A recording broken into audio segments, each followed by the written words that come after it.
ಮಕ್ಕಳು ಬಂದು ಹೋದ ಮೇಲೆ ಸುಖ ಸತ್ತೋಯ್ತೆ. ಎಲ್ಲ ಒಳ್ಳೆಯವ್ರೆ, ನಾವೇ ಎಲ್ಲೋ ತಪ್ಪು ಮಾಡಿದ್ವಿ ಕಣೆ. ಹೊಟ್ಟೆ ತುಂಬಾ ಊಟ ಹಾಕಿದ್ವಿ, ಬಟ್ಟೆ ಬರೆ ಕೊಡ್ಸಿದ್ವಿ, ಕೈಲಾದಷ್ಟು ಓದಿಸಿದ್ವಿ, ಇನ್ನೇನಂತೆ. ಆದರೆ ಬದುಕಿಗೆ ಯಾವುದು ಮುಖ್ಯ ಅದನ್ನು ಹೇಳಿಕೊಟ್ಟುವ. ಅಂದ್ರೆ ಅವು ಈಗ ಹಣದ ಹಿಂದೆ ಬಿದ್ದಿವೆ, ಅದು ಸತ್ಯ. ಆದರೆ ಬದುಕಿನಲ್ಲಿ ಹಣ ಮುಖ್ಯ, ಮನುಷ್ಯರಲ್ಲ, ಈ ಭಾವ ಬೆಳೆದದ್ದೆಲ್ಲಿ? ನೆನಪು ಮಾಡ್ಕೋ, ಮನೇಲಿ ಅಪ್ಪ ಅಮ್ಮ ಇದ್ರು, ಅವರನ್ನು ನೋಡೋದಕ್ಕೆ 100 ಜನ ನೆಂಟರು ಬರ್ತಿದ್ರು. ಬಂದವರಿಗೆಲ್ಲ ಒಂದೇ ತರಹದ ಮರ್ಯಾದೆ ಮಾಡ್ತಿದ್ಯಾ? ಇಲ್ವಾ? ಇಲ್ಲ. ಇದ್ದವ್ರಿಗೊಂದು ತರಹ ಮಾಡ್ತಿದ್ದೆ, ಇಲ್ಲದವ್ರಿಗೆ ಇನ್ನೊಂದು ತರಹ. ಅದ್ಯಾರೋ ನಿನ್ನ ತಾಯಿಯ ಮಾವನ ಮಗ ದೂರ ದೇಶದಿಂದ ಬರ್ತಿದ್ದ. ಆ ಕಾಲಕ್ಕೆ ಅವನು ದೊಡ್ಡ ಮನುಷ್ಯ. ವರ್ಷಕ್ಕೊಂದ್ಸತಿ ಬರೋನು, ಕಾರಲ್ಲೂ ಬರೋನು.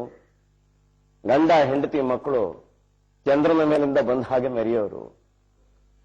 ಸಾಕು ನಡೀರಿ. ಇಲ್ಲ, ಕೇಳಿಸ್ಕೋ. ನೀನು ಮನೆಯಲ್ಲಿ ಗೋಡಂಬಿ ದ್ರಾಕ್ಷಿ ಎಲ್ಲ ಪೆಟ್ಟಿಗೆಲಿಟ್ಟು ಬೀಗ ಹಾಕಿರ್ತಿದ್ದೆ. ಅವರು ಬಂದಾಗ ಎಲ್ಲ ಆಚೆ ಬರೋದು. ತುಪ್ಪದಲ್ಲಿ ಹುರಿದು ಸಿಹಿ ಬೇಯಿಸ್ತಿದ್ದೆ ನೀನು. ದೊಡ್ಡ ಮನುಷ್ಯ, ಅವನ ಮುಂದೆ ನನ್ನ ಬಡತನ ಪ್ರದರ್ಶಿಸೋದು ಹೇಗೆ? ಬೇಕಾಬಿಟ್ಟಿ ಬೇಯಿಸಿದ್ರೆ ಅವನ್ ತಿನ್ನಲ್ಲ. ಆದ್ರೆ ಅವನು ಒಂದು ದಿನ ಮಕ್ಕಳಿಗೆ ಅಂತ ಒಂದು ಬಿಸ್ಕೆಟ್ ಪ್ಯಾಕೆಟ್ ತಂದ ನೆನಪಿಲ್ಲ ನನಗೆ.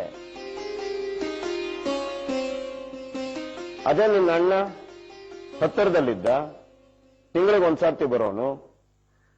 ಬಂದಾಗಲೆಲ್ಲ ಚೀಲದಲ್ಲಿ ತರಕಾರಿ ಹಣ್ಣು ಅಂತ ತುಂಬಿಕೊಂಡು ಬರೋನು. ಅವನಿಗೆ ನೀನು ಸಾಧ್ಯವಾಗಿದ್ದಿದ್ರೆ ನೀರಲ್ಲೇ ಒಗ್ಗರಣೆ ಹಾಕಿ ಉಪ್ಪಿಟ್ಟು ಕೆದಕ್ತಿದ್ದೆ. ತಪ್ಪು ಅಂತ ಆಗ ಅನ್ನಿಸ್ಲಿಲ್ಲ, ಈಗ ಅನ್ನಿಸ್ತಿದೆ. ಇದ್ದವ್ರನ್ನ ಮೆಚ್ಚಿಸ್ತೀವಿ, ಇಲ್ದವ್ರನ್ನ ನಿಕೃಷ್ಟವಾಗಿ ಕಾಣ್ತೀವಿ. ಗುಣ ಮುಖ್ಯ, ಗುಣ ಮುಖ್ಯ ಅಂತ ಪಾಠ ಹೇಳಿದ್ವಿ. ಆದ್ರೆ ಹಣ ಮುಖ್ಯ, ಹಣ ಮುಖ್ಯ ಅಂತ ಕ್ರಿಯೆಯಲ್ಲಿ ತೋರಿಸಿದ್ವಿ. ಈಗ ಮಕ್ಕಳಿಗೆ ಬದುಕಿನಲ್ಲಿ ಹಣ ಮುಖ್ಯ ಅನ್ನೋದು ತಲೆಯಲ್ಲಿ ಕೂತಿದೆ. ಚಿಕ್ಕ ವಯಸ್ಸಲ್ಲಿ ಶ್ರೀನಿವಾಸನಿಗೆ ಕಥೆ ಕವನದ ಹುಚ್ಚು, ಕಾವ್ಯದ ಹುಚ್ಚು. ಕದ್ದು ಓದ್ತಿದ್ದ. ಹೊಡೆದು ಹೊಡೆದು ಬಿಡಿಸ್ದೆ ನೋಡೆ. ವಿಜ್ಞಾನ, ಲೆಕ್ಕ ಇವೆರಡನ್ನು ಬಿಟ್ಟು ಅವನು ಬೇರೇನೂ ಓದೋ ಹಾಗೆ ಇಲ್ಲ. ಯಾಕೆ ಹೇಳು? ಕಥೆ ಕವನ ಕಾವ್ಯದಲ್ಲಿ ಕಾಸಿಲ್ಲ, ವಿಜ್ಞಾನ ಲೆಕ್ಕದಲ್ಲಿ ಕಾಸಿದೆ. ಕನಸಿನ ಚೈತನ್ಯ ಇರೋ ಮನಸ್ಸನ್ನ ಸಾಯಿಸದೆ ಲೆಕ್ಕ ಹಾಕೋ ಮೆದುಳನ್ನ ಬೆಳೆಸಿದೆ. ಈಗ ಮೆದುಳು ಜೀವಂತವಾಗಿದೆ, ಹೃದಯ ಸತ್ತಿದೆ. ಕನಸು ಕಾಣೋ ಮನಸ್ಸಿಲ್ಲದ ಮೇಲೆ ಹೃದಯದಲ್ಲಿ ಭಾವಗಳು ಮೂಡಲ್ವೇ? ಪ್ರೀತಿ, ಪ್ರೇಮ, ಕರುಣೆ, ವಾತ್ಸಲ್ಯ ಈ ಭಾವಗಳು ಕಾಡಲ್ವೇ? ಪಟ್ಟ ಸುಖ ಸ್ವಂತ, ಹೆತ್ತ ಮಕ್ಕಳಲ್ಲ. ತಿಂದ ಫಲ ಸ್ವಂತ, ಅದರ ಸಾರ ಸವಿ ಸ್ವಂತ, ನೆಟ್ಟ ಗಿಡ ಅಲ್ಲ.